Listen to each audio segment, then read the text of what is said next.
Danos ese paso a paso, qué hacer cuando de repente una persona de los que acabaste de mencionar son detenidos, y son detenidos más que nada de repente en la casa o en el carro, en el trabajo, en la calle.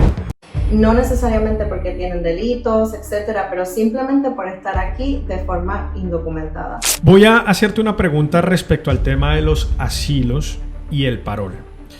¿Qué cambios vienen para el asilo y para el parol? Si ya usted está en la calle, está trabajando, llega una redada a su lugar de empleo, lamentablemente es un poco más difícil porque ICE tiene derecho a estar ahí. Y esta orden va dirigido directamente a quién, digamos, a estas personas que entraron del año 2021 para acá, o definitivamente caen muchas personas que llevan muchos años aquí de manera irregular. Definitivamente yo estoy viendo que muchos casos de asilo afirmativo, que son las personas que no presentan su caso en la corte, sino en UCIS, ¿verdad? Que entraron con parol humanitario, entraron con visa o entraron por la frontera y nadie se dio cuenta, ¿verdad? Esas personas yo he visto que están dándole cita para el asilo mucho más rápido que antes. O sea que si esas personas que ya les cancelaron el parol estando aquí, ¿qué pueden hacer ahí? ¿En qué proceso se pueden agarrar? ¿Qué pasa, abogada, si el agente de inmigración se da cuenta que es un matrimonio comprado y falso?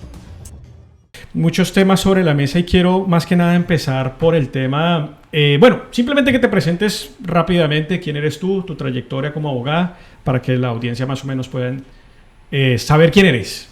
Claro que sí, yo soy la abogada de inmigración Josie Rivera Cruz. Tenemos nuestra oficina en Monroe, Carolina del Norte, también tenemos en Columbia, Carolina del Sur.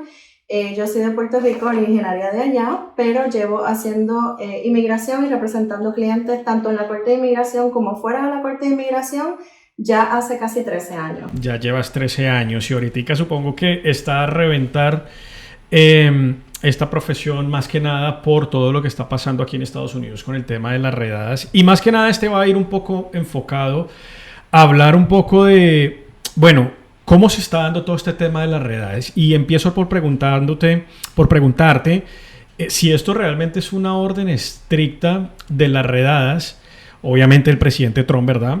Pero explícanos un poco si eso está ajustado a la ley. Básicamente estas redadas que está haciendo el gobierno Trump. Bueno, las redadas son un mecanismo o una herramienta que tiene el gobierno de Estados Unidos para identificar, capturar y procesar a personas que están aquí de forma indocumentada. No necesariamente porque tienen delitos, etcétera, pero simplemente por estar aquí de forma indocumentada. Las redadas son legales porque se llevan a cabo por medio de ICE. También hay personal de la DEA, del FBI, de HSI, que es otro organismo de inmigración. Y a veces hasta la misma policía de algunos condados puede cooperar con las redadas. Claro. Ahora, más que nada, se está hablando, el presidente está colocando cifras. Y me dice, necesito que por favor me den unas cifras diarias del número de personas detenidas. ¿Cómo se maneja eso?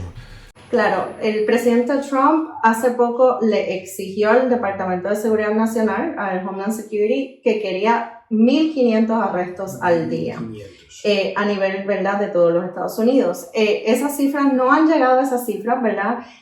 Ustedes pueden buscar en páginas como Facebook, seguir al Departamento de Homeland Security y ellos están publicando a diario un número de arrestos que han hecho y números de deportaciones que han hecho. Okay. Hasta lo que pudimos ver hoy, antes de comenzar aquí, ¿verdad? Supuestamente tenían un total de 1.380 y tantos arrestos hechos, 7.300 deportaciones y supuestamente están entrando 3.500 inmigrantes menos diarios por la frontera de lo que entraban con Biden. Claro, justamente de eso más adelante te voy a estar preguntando de cómo se ha venido dando el cruce fronterizo a propósito de todas estas novedades. Y más que nada, se está dando de que esta normativa y esta orden va dirigido directamente a quién, digamos, a estas personas que entraron del año 2021 para acá, o definitivamente caen muchas personas que llevan muchos años aquí de manera irregular. Lamentablemente, ayer la secretaria de prensa de la Casa Blanca de Trump dijo que esto es para todos. Todas las personas que estén en Estados Unidos de forma indocumentada, para ellos son criminales por definición. Claro. Yo no lo considero un crimen personalmente, sí es una violación a la ley de inmigración, pero pues para ellos es un delito y está dirigido a todo el mundo. Es verdad que las personas que tienen menos de 2 años aquí en Estados Unidos corren un peligro extra, claro, que es esa deportación expedita, que significa te encontró ICE, puedes ser deportado sin derecho a ver un juez. Claro. Entonces, las personas que llevan aquí más de 2 años y personas que no tienen récord criminal están en una mejor posición. Claro. Mira, yo más que nada siempre pongo en contexto a la audiencia para que, como lo hablábamos antes de empezar la entrevista, y es como, danos ese paso a paso qué hacer cuando de repente una persona de los que acabaste de mencionar son detenidos, y son detenidos más que nada de repente en la casa o en el carro, en el trabajo, en la calle. Digamos, voy a empezar por preguntarte cómo identificar justamente qué hacer, cuáles son los primeros pasos. Ahora mismo es un poco difícil porque no están llegando carros identificados con el logo de ICE, Inmigración. Están llegando camionetas, carros, guaguas, etcétera, particulares. O sea que tú podrías pensar que es un civil, una persona cualquiera. Pero si tú te encuentras en tu casa, usualmente te van a tocar la puerta. Sí. Y tú puedes, antes de abrir la puerta, no se les ocurra abrir la puerta, por favor. Primero vean por la ventana, vean por el peephole que tiene la puerta y pregunten, o si tienen una cámara, sí, ¿qué pasó? ¿Cómo le puedo ayudar, verdad? Pero no tienen que abrir la puerta. Eso es lo primero. Si ya usted está en la calle, está trabajando, llega una redada a su lugar de empleo, lamentablemente es un poco más difícil porque ICE tiene derecho a estar ahí, ¿verdad? Okay. Porque si es un lugar privado, la persona tiene derecho, ¿verdad?, a la admisión, a yo decidir. Igual estamos aquí en la oficina, yo puedo decidir quién va a entrar y quién no, ¿verdad? Claro, claro. So, yo podría decir, ok, sí, yo los dejo entrar, ¿verdad? Entonces ahí es un poco más complicado. Pero si ya usted está frente a un oficial de inmigración de ICE y ya le están preguntando a usted no tiene que decir nada. Eso es lo primero. No tiene que decir nada, ni su nombre, ni confirmar, ni cuánto tiempo lleva aquí, etcétera. Usted puede decir, quiero hablar con mi abogado o me amparo en la 5ª enmienda. Es el derecho de toda persona de no tener que autoincriminarse, ¿verdad? O sea, no tengo que decir nada. Claro, usted tampoco quiere hacer enojar a ese oficial de inmigración y eso yo lo entiendo, especialmente si ya estás frente a frente con él o ella, ¿verdad? Mi consejo es que usted sea cooperador, no corra, no salga corriendo, no sea violento. Siga las instrucciones del oficial de inmigración. Si el oficial de inmigración le dice me tiene que acompañar, ok, te acompaño, perfecto. Y si usted está en su casa, exija una orden. Sí, y justamente, abogada, se han visto últimamente, esta última semana, algunos casos en donde efectivamente los agentes del ICE llegan con una supuesta orden de, ¿cómo lo llamo yo?, de arresto. Entonces, ¿por qué no le explicas a la audiencia cuál es la diferencia entre una orden de arresto y una orden administrativa? Para que ICE o inmigración pueda tener acceso a su casa, entrar y capturarlo a usted, ellos necesitan una orden de allanamiento firmada por un juez civil de la corte, ¿verdad?, que esté en la jurisdicción de donde usted se encuentre. Eso quiere decir que si mi casa está en Charlotte, el juez de Charlotte de la corte civil tiene que firmar esa orden, ¿ok? Es una orden de allanamiento o un warrant, un search warrant o un arrest warrant, que ya es una orden de arresto o de allanamiento para poder entrar. Si usted no ve que esa orden está firmada por un juez y no tiene ninguna cabecera en ese papel de corte, ¿verdad? Y usted lo que ve es que dice ICE o que dice, hay uno que dice orden de arresto de alien, warrant for arrest of alien. Eso es un documento administrativo de ICE y eso no le da a ellos el poder ni la capacidad para poder entrar a su hogar. Entonces tienen que tener cuidado y ver exactamente lo que es. Hace poco acaban de intentar esto, ¿verdad? Unos agentes de ICE en California intentaron engañar a una familia mostrándole esa orden administrativa de ellos de ICE. Se la mostraron por la ventana, pero las personas adentro fueron muy inteligentes, le tomaron foto, contactaron a un abogado de inmigración Le enviaron la foto y el abogado de inmigración le dijo, eso no es una orden de allanamiento de un juez, ustedes no tienen que abrir. Entonces le aplaudimos mucho, ¿verdad?, a estas personas, porque eso es lo que esperamos de todos ustedes, ¿verdad?, que tengan la capacidad de discernir y de decir, ok, esa no es la orden que le permite a esta persona entrar a mi casa. Claro, es muy, muy importante hacer esa distinción entre una orden de arresto y una orden administrativa. Eso es muy valioso. Ahora, siendo un poco más prácticos, ¿qué pasa cuando de repente ya agarran a las personas, las detienen, ¿cierto? ¿Cuál es el siguiente paso? ¿Inmediatamente empiezan en una orden de deportación inmediata o pueden acceder a unos abogados? ¿Y cuál es el siguiente paso justamente de los abogados para ir adelante en este proceso? Bueno, una de las cosas que queremos dejar clara, y bueno, que yo quiero dejar clara en esto, es que una detención o un arresto no es significado de una deportación. No necesariamente si el oficial de ICE o de inmigración te arresta, te detiene y te lleva, tú vas a ser deportado o deportada de forma inmediata. ¿Quiénes son los que sí podrían ser puestos en un proceso de deportación inmediata? Personas que ya tienen orden de deportación previa, personas que no fueron a su audiencia con la corte y el juez les dio orden de deportación, personas que tienen orden de deportación ya muy viejas en la frontera y volvieron a ingresar a Estados Unidos, personas que tienen también récord criminal grave. Esas personas sí es posible que con una detención vayan directamente al centro de detención de inmigración y quizás a un proceso de deportación rápida, express, sin ver a un juez.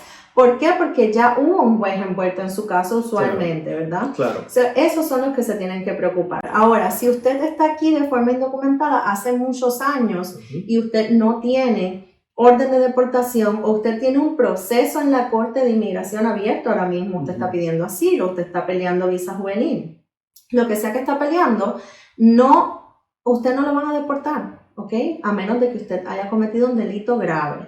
Y sobre eso es importante ver las noticias porque acaban de aprobar una ley que firmaron ayer, que es la Laken-Riley Act, que lo que hace es que obliga la detención mandatoria de personas indocumentadas que hayan sido arrestadas, acusadas o convictas de ciertos delitos. Así que ni tan siquiera tienes que ser convicto. Solo con que yo te acuse, que puede ser una acusación falsa, y haya un arresto, ya esa persona puede ir mandatoriamente con ICE. Claro, inmediatamente ya lo mandan al ICE. ¿Sabes qué? Es justamente te iba a hacer esa pregunta después de haber sido aprobada esta ley de la que acabaste de mencionar, pero también voy a hacer mucho énfasis en lo que acabaste de mencionar de aquellas personas que están en algún proceso actualmente. Bueno, y hace nada también se estuvo dando la noticia de las personas que están con el TPS, ¿cierto?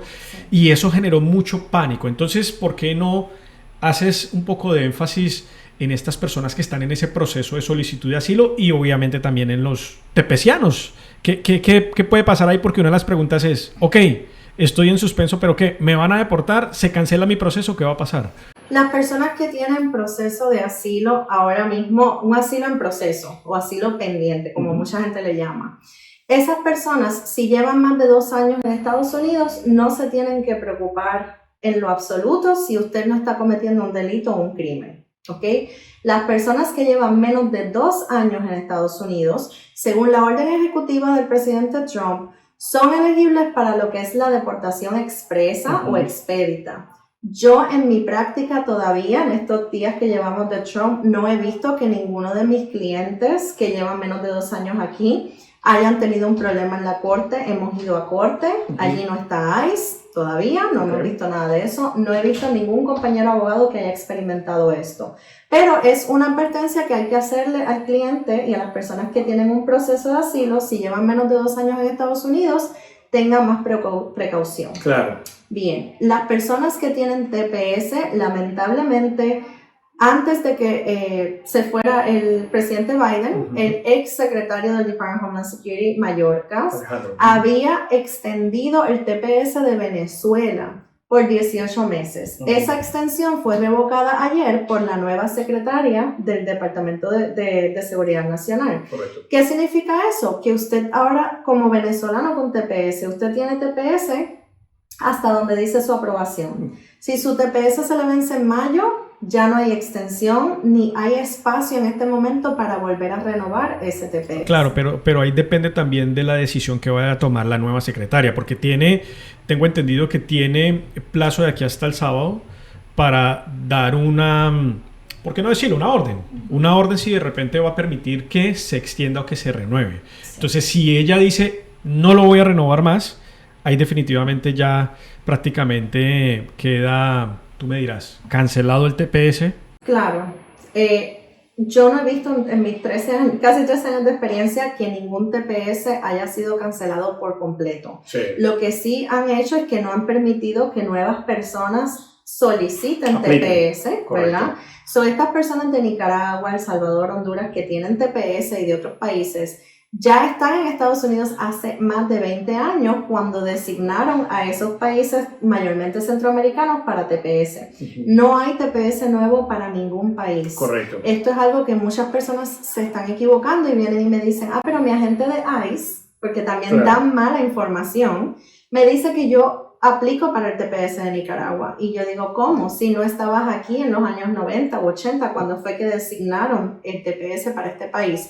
Ahora vamos a tener que estar pendientes a la secretaria para ver qué decisión toma en cuanto a los TPS. Supongamos, y esto es una pregunta un poco, no sé si fuera de contexto de repente que irrespeta o que se sale dentro de las políticas migratorias aquí en los Estados Unidos, pero bueno, supongamos que hay un escenario de que efectivamente cancelan el TPS por X o Y razón. Deja de ser ya una orden administrativa y ya pasa obviamente a debate y demás. ¿Qué pasaría con esas personas si de repente llegasen a cancelar como tal un programa como estos? Lamentablemente esas personas permanecerían aquí ya de forma indocumentada. No podrían renovar sus permisos de trabajo, mucho menos pedir permiso de viaje bajo el TPS y se considerarían pues personas ya indocumentadas. ¿Qué va a hacer la administración con esas personas? No sabemos. El problema con las personas que tienen este tipo de protección es que inmigración ya tiene su información. Claro. Ya tienen su dirección, dónde vives, cuando renovaste tu TPS, ¿verdad? No creo que vayan a hacer una cacería y vaya a salir el gobierno a buscar a todas las personas 900,000 personas que tienen TPS, ¿verdad? Pero les imposibilita en su mayoría poder arreglar o continuar aquí de forma legal. Claro, claro. Mira, eso por una parte del TPS. Ahora, de acuerdo a todo lo que ustedes, los abogados, de repente han estado preparándose en conferencias, obviamente con el tema de las noticias, actualizaciones y demás, voy a hacerte una pregunta respecto al tema de los asilos y el parol. ¿Qué cambios vienen para el asilo y para el parol?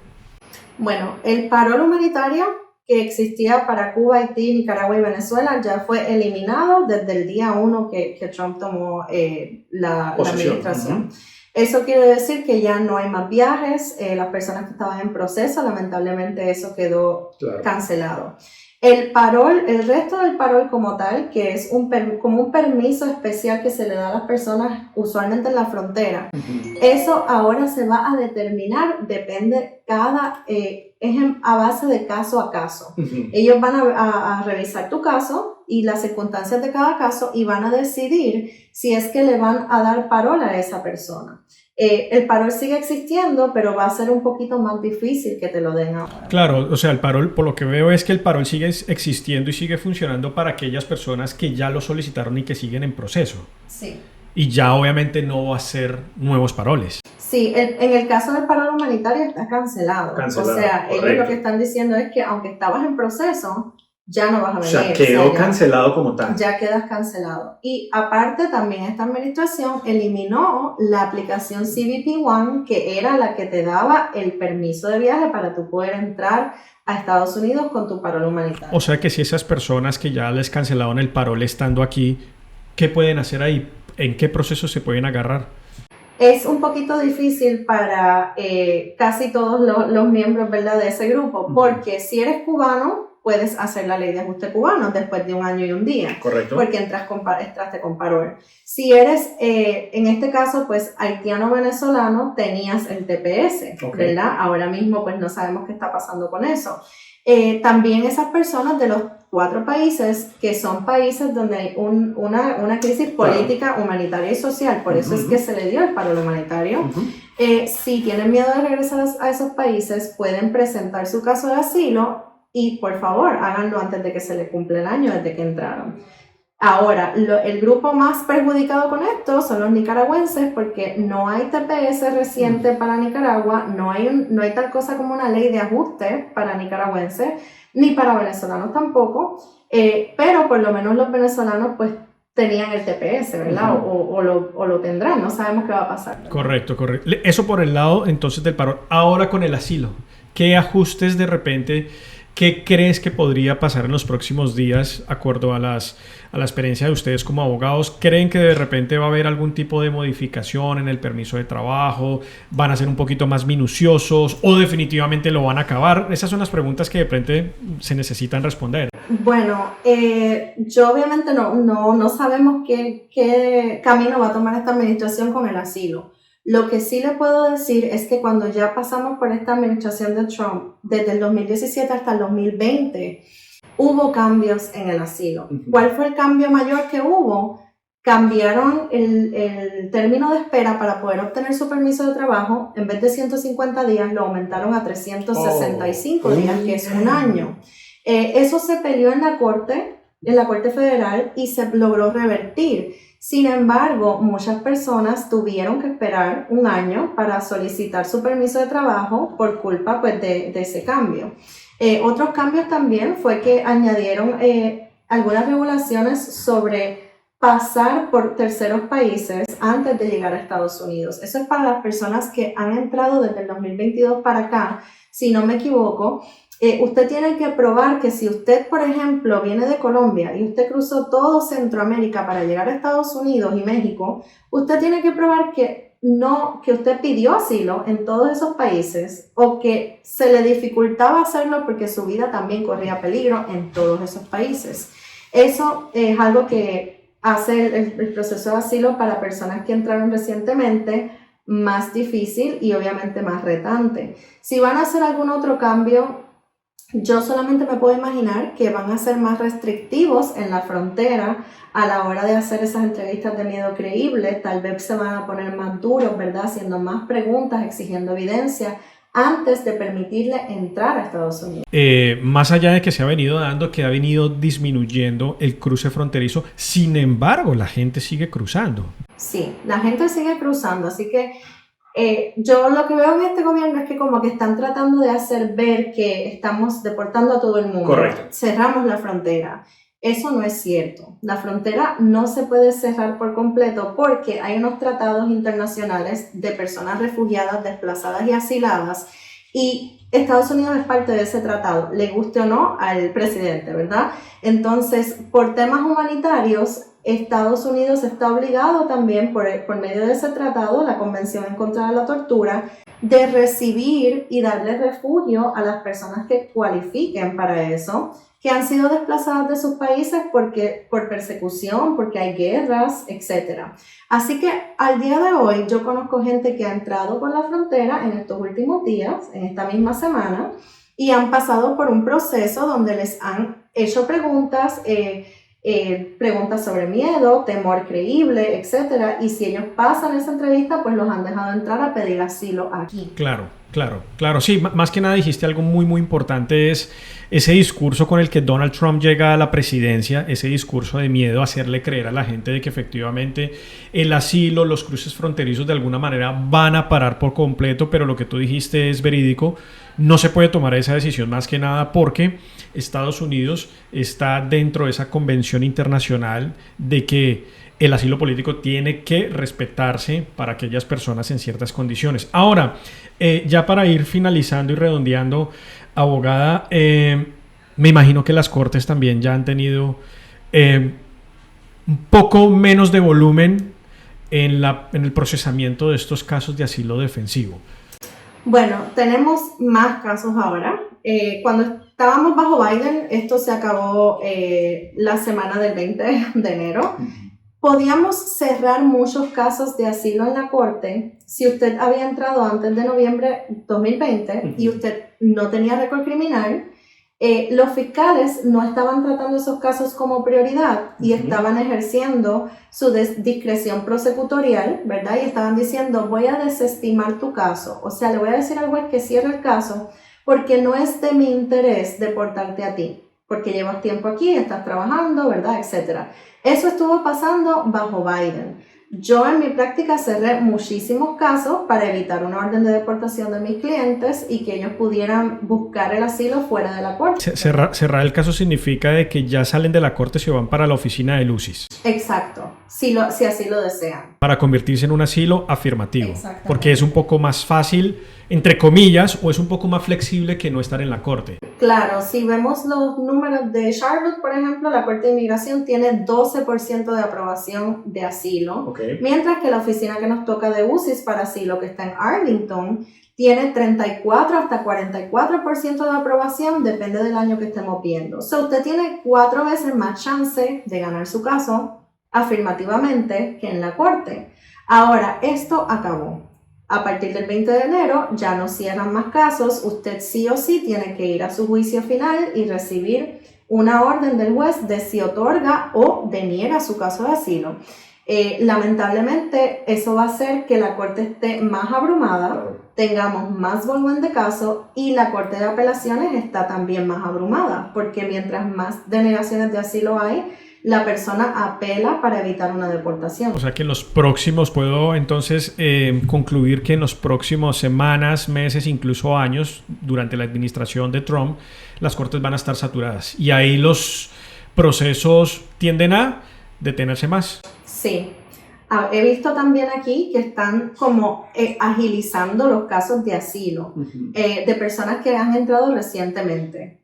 En muchos casos teníamos juicio o audiencia final para 2027 y de momento la han adelantado para este año, para mayo, junio, ¿verdad?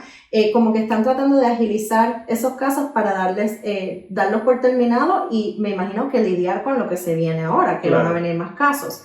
También las detenciones de ICE en las redadas pueden significar más casos en las cortes, porque si te agarran aquí sin documentos, llevas muchos años aquí, tal vez no tienes récord criminal, pues te pones en la corte para que pelees el caso con el juez. Claro, claro. Por supuesto, ustedes que están viendo ya vayan dejando en los comentarios si de repente de alguna manera ustedes se ven involucrados en algún tipo de procesos, bien sea de redadas, bien sea de caso, de asilo, de parol, lo que sea. Por favor, pónganlo en los comentarios que vamos a estar leyéndolo. Y más que nada voy a terminar con este tema. Entonces, siguiendo por el tema del asilo, ¿cómo ves la oficina del UCIS frente a los temas del caso de asilo? ¿También podría haber algún tipo de ajuste o podría haber algún tipo de, ¿cómo decirlo yo?, que sea un poco más ágil procesar los casos? Definitivamente yo estoy viendo que muchos casos de asilo afirmativo, que son las personas que no presentan su caso en la corte, sino en UCIS, ¿verdad? Que entraron con parol humanitario, entraron con visa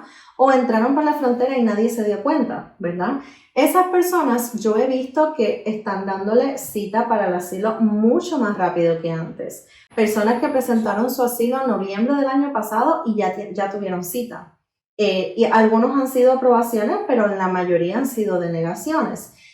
No sé cuál ha sido el cambio, ellos no han anunciado nada sobre esto. Se supone que la oficina de asilo trabaja en un last in, first out, que eso significa que la última solicitud de asilo que entró es la que se procesa más rápido. En vez de hacerlo, voy a empezar por el primero que presentó hace años, ¿verdad? Esa política está puesta hace un par de años.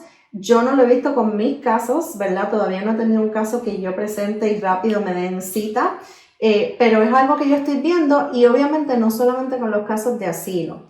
Para irnos más allá, tuvimos una cita con UCIS de Charlotte recientemente por matrimonio, una petición. La oficial de UCIS me dijo, esto va a cambiar. Prepárate porque ahora a todo el mundo le vamos a exigir una entrevista.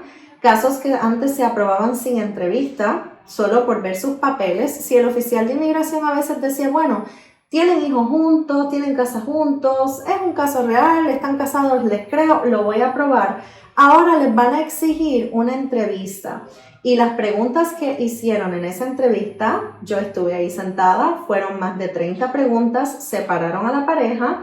fueron muchas preguntas para ese oficial estar seguro de que ese matrimonio era real. Así que no solamente los casos de asilo humanitarios se van a ver un poquito más escrutinizados, sino también los casos de peticiones familiares. Pero en las preguntas, ¿qué podría cambiar? Pues una entrevista antes preguntaban, por ejemplo, ¿dónde te conociste con tu esposo o esposa? ¿Cuándo se casaron? ¿Por qué te enamoraste de él o ella, verdad?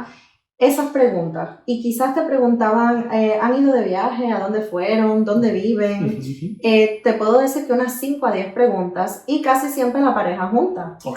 Las preguntas no iban dirigidas a esposo o esposa, sino que eran abiertas y era como una conversación, como lo que estamos teniendo tú y yo ahora. Correcto. En esta última entrevista que yo fui, pues primero lo que me chocó, separaron a la pareja, dijeron esposa primero, esposo espera afuera. ¿No los hicieron entrar juntos al mismo tiempo? No. Uno por uno. Uno por uno.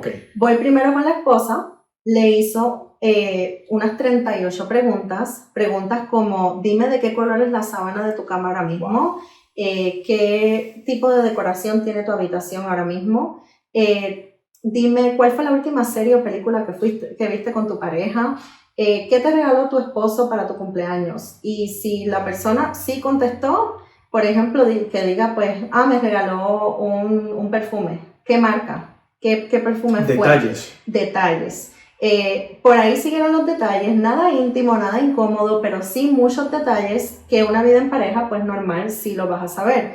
Agraciadamente, una vez terminamos con esas preguntas, hacen pasar al esposo, le hacen las mismas preguntas exactamente y en el caso nuestro es un matrimonio 100% real, así que él pudo contestar todas las preguntas, hubo algunas que no fue tan detallista como la esposa, claro, pero al final fueron aprobados, pero eso a mí me dejó como wow, o sea, las cosas ya están cambiando.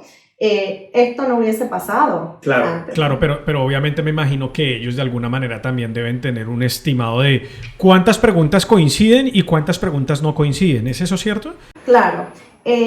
Incluso cuando hay una denegación de un caso de matrimonio porque ellos dicen, es que no coincidieron, o sea, tú dijiste una cosa y tú dijiste otra, siempre hay un espacio para hacer una apelación y hay un espacio para que tú, por medio de tu abogado o abogada, puedas explicar o esclarecer a qué se debe ese mismatch o esa... sí, como que no coincide la información. Exacto. De uno con el otro. Sí, por ejemplo, yo he tenido parejas donde los han separado y les preguntan, y esto es algo que es no coincidencia para nada. Claro. Le preguntan a la esposa, ¿tienes anillo de boda? Sí, tengo anillo de boda. ¿Quién compró tu anillo? Y la esposa dice, lo compramos juntos. Luego se paran y traen al esposo y le preguntan, ¿quién compró el anillo que lleva tu esposa puesto? Yo lo compré. ¿Tú solo? ¿Fuiste sin ella? Sí, yo fui solo. Eso es algo que no coincide en lo absoluto, ¿verdad? Claro. Ese tipo de cosas es difícil explicar, porque obviamente pues es como, o fuiste o no fuiste, ¿verdad? Claro. Otro tipo de cosa que es muy fácil explicar, pues puede ser ¿quién paga los bills en la casa? Claro. Puede ser que tú, ¿verdad? El esposo diga, pues yo los pago porque yo traigo el dinero, claro, pero ella dice, pero yo soy la que entro a internet y los pago, claro, yo soy la que hago la transacción, ¿verdad? Claro. So, ese tipo de incompatibilidad lo podemos explicar y obviamente pues si tú tienes a tu abogado ahí, el abogado podría interceder y decir, yo creo que no está entendiendo la pregunta, pregúntale mejor quién trae el dinero o quién es el que hace la transacción, ¿verdad? Claro. So, eso también es importante antes de ir a una entrevista con quien sea, el juez, inmigración, UCIS, claro, tener una asesoría. Claro. Porque si no vas a ciegas. Claro, voy a terminar con esta pregunta, agradeciendo el tiempo, por supuesto, porque se nos pasa muy rápido. Y es, ¿qué pasa, abogada, si el agente de inmigración se da cuenta que es un matrimonio comprado y falso?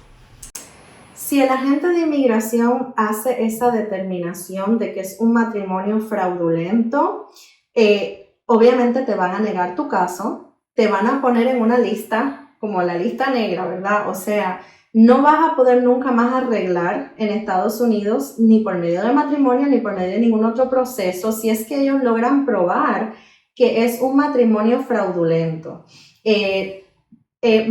¿verdad? No sé por qué a la persona que tiene documentos no he visto que casi nunca le pase nada o tenga ningún tipo de consecuencia negativa. Sin embargo, a la persona que está pidiendo los documentos, al inmigrante en este caso, sí les ponen ¿verdad? Mucho peso, incluso le pueden poner multa, lo pueden procesar de forma criminal. Yo no lo he visto, pero la ley dice que se puede hacer, y también lo pueden poner en un proceso para ser removido de Estados Unidos. Así que eso hay que tener en cuenta eso. Hay veces y eso no lo hagan, por favor, eso es un fraude, eso no se puede hacer, pero hay veces que personas que tienen documentación dicen, mira, te cobro $15,000 y me voy a casar contigo y te voy a arreglar o te voy a ayudar. Eso es un delito federal y lamentablemente para el inmigrante casi nunca el ciudadano o residente va a tener consecuencias. El que va a tener consecuencias es el que está buscando los documentos, ¿verdad?